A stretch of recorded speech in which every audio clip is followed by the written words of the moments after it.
Hello guys, ayan, andito nga pala ako ngayon sa probinsya namin, dito sa probinsya ng Mindoro. So ayan, samahan niyo akong umakyat dito sa puno ng bayabas.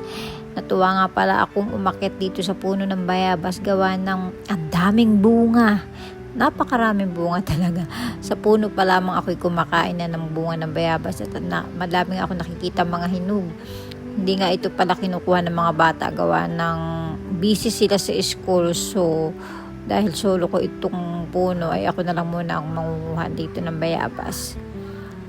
Tuwan-tuwa ko nga pala at lahat ng makita ko dito sa sanga ay puro hinog. So ayan, meron nga pala akong kasamang isang bata, yan ay aking inaanak.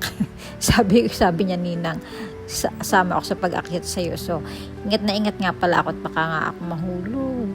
So ayan, at ako'y nagpa-video nga pala dun sa aking pamangkin at sabi ko i-video ako. So yan, sumalampak na ako ng upo diyan at habang ako'y nakupo diyan sa puno ng bayabas, ako'y kumakain ng bayabas. So ayan, tuwan-tuwa nga ako at ang daming bunga, ang dami pang hinog. So ang problema hindi ako makababa ng puno. Gawa ng marunong umakyat, hindi marunong bumaba. So ayan lamang po. Thank you for watching guys.